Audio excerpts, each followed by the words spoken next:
In this video, we will discuss the positive impacts the Hamilton method will have on American elections. The primary benefits are multiple parties, which minimizes wasted votes and eliminates the wrong winner scenario, better prevents fraud in elections, reduces the amount of influence money plays in elections, strengthens our national security, improves campaign behavior by the candidates, and mitigates the national narrative. All of these impacts help to defeat populism and tyranny by using the framers' method. The questions for this video are very simple. What are all of the benefits of using the Hamilton method to choose a body of electors? A brief review: the Hamilton method is simply a percentage voting system that allows voters to choose from a variety of different parties, rather than only two options. Today, states choose electors by awarding all electors to the winner of a state's popular vote. With the Hamilton method, electors would be divided based on vote percentages. The Hamilton method will create multiple parties. The obvious benefit is the disruption of the two-party stranglehold over American politics. Americans will have more choices when voting and gain the confidence that their votes will not be wasted. Voters can vote for third parties, and they will receive electors. A lower threshold to win representation allows for greater participation. The two main parties will likely continue to dominate in the smaller states, as the threshold remains high at 33%. The larger the state, however, the larger the potential for more parties to achieve electoral vote status. If the Hamilton method is used in the 2024 presidential election, California would have a threshold of 1.8%. Texas would have a 2.5% threshold, Florida would be 3.3%, and New York 3.5%. Ultimately, using the Hamilton method is the most effective way to give voters more choices and create a multiple party system in both elections and government. Once the entire country does this, the body of electors created is a more accurate representation of all American voters. It should be noted that there wouldn't be any national parties choosing electors. For example, the Democratic Party of New Mexico will choose its 5 electors, while the Democratic Party of Florida will separately choose its 30 electors. Even though they're both Democrats, they will have distinct local interests when choosing electors.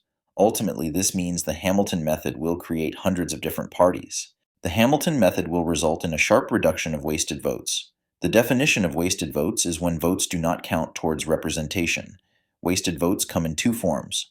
Lost votes are votes that go toward a losing candidate. Surplus votes are votes in excess of the amount of votes needed to win an election. Wasted votes create large discrepancies between the Electoral College and the popular vote. In the 1992 presidential election, Bill Clinton received 43% of the popular vote, but won 370 electoral votes, which equates to 68.7% of electoral votes. The Hamilton method corrects this situation by reducing wasted votes to about 1/10 of the wasted votes produced by the Electoral College and popular vote systems. Parties will receive a nearly identical number of electoral votes as they received in actual votes. Let's turn back to the Minnesota example. In the 92 election, there were 1.6 million wasted votes. Bill Clinton won the state, meaning Bush, Perot, and the minor candidate voters all lost their votes, which totals about 1.3 million votes. In terms of surplus votes, Clinton only needed about 750,000 votes to beat Bush, meaning Clinton had an excess of 273,000 surplus votes. Under the Electoral College, there were over 65 million wasted votes in that election. If the popular vote was used, there would be about 64.5 million wasted votes. However, if the Hamilton method was used, the number of wasted votes would drop to 7 million. The Hamilton method will eliminate the wrong winner scenario in American elections. By nearly eliminating wasted votes, all electors will receive the correct amount of electoral votes they deserve. But more significantly, with multiple parties and no national candidates, no one may claim they won the national vote while receiving fewer electoral votes. The vote is essentially split 538 different ways. There can be no wrong winner scenario if there aren't any national popular vote winners. The Hamilton method nearly eliminates fraud in two ways. First, the Hamilton method reduces real fraud by lessening the potential spoils. With the current Electoral College, shifting the vote total by a few thousand could change who wins the state. With some large states, this could change the outcome of the election. But with the Hamilton method, if someone threw away thousands of votes for one candidate or added fake ballots for another, the result would only be one elector difference. Without national candidates, any attempt at fraud has a negligible impact on who becomes president. The risk of getting caught and facing prosecution is far too high for a crime that doesn't overturn an election. The other type of fraud is simply the perception of fraud by losing candidates. If any single elector candidate claims fraud prevented them from joining an elector convention, this accusation is compartmentalized into a single state. This is further minimized by only affecting a single elector within that single state. The other electors that won may still attend the electors' convention. If the state's election bureau cannot figure out who should be awarded the final electoral vote, then the state would simply send a delegation with one less elector, and all of the other electors from the other states will head for the electors' convention.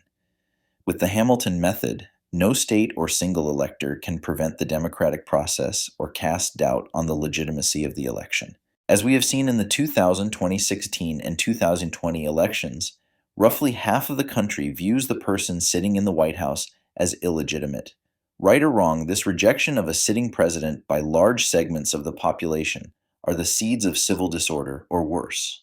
The decentralized nature of the Hamilton method prevents fraud and adds legitimacy to our elections. The Hamilton method will maintain our national sovereignty by protecting our national security. With national candidate-centered systems, the election process is open to manipulation by foreign intelligence services. These foreign actors may have a particular preference for who becomes the next president of the United States, or simply want to sow chaos in American elections. As traditional media has taken a back seat to the internet, mediums such as chat forums, fake social media profiles, viral videos, and memes dominate influence on voters. The ultimate question is who is behind these new forms of media. The internet wears an infinite number of masks that disguise an infinite number of charlatans and benefactors, many of whom are not American. No one knows if disinformation on the internet is from the opposition party, by foreign intelligence services, or simply by bored internet trolls. With national candidate-centered systems like the Electoral College and the popular vote, shifting public sentiment by even just a fraction of a percent may change an election outcome. The Hamilton method solves this potential interference through its decentralized election system of 51 different state contests, with 538 electors and thousands more candidate electors spread over the several states. If a foreign intelligence service intends to go after a potential elector, which elector do they support or slander? There are simply too many people involved in the election to manipulate the outcome. The government doesn't need brand new and expensive technology to fight off hackers and spam bots. With thousands of potential electors, disinformation artists will not know who to target. The Hamilton method protects our elections and national security through decentralization. The Hamilton method will reduce the amount of influence money plays in elections. While the Hamilton method will not get money out of politics, it will decentralize its influence, meaning the power of money will not concentrate into only two candidates. With thousands of potential candidates campaigning to an elector seat, special interests will be unable to focus their financial weight behind any particular candidate. Also, elector candidates will not need $1 billion to run for a seat. Because they are only running for a seat in their home state, they do not need a vast campaign war chest to compete across several states. The Hamilton method will dramatically change the behavior of candidates in elections from candidate-centered to group-oriented. When elections are centered around candidates, winning is based on creating a personal brand that is much closer to selling a product or service. This is most evident in campaign ads, where candidates portray themselves as examples of ideological divinity, and create attack ads to make their opponents appear as best friends with the devil incarnate. The Hamilton method creates a group-oriented deliberative system. Electors running in local elections do so as a group. As elections are competitive, attack ads will probably remain, but the more outrageous mudslinging we're familiar with will likely diminish. This reduction in negative campaign behavior comes from two angles. First, an elector group will likely disapprove of ridiculous actions by one of their fellow party electors. And second, voters can regulate candidate behavior as they're given more choices.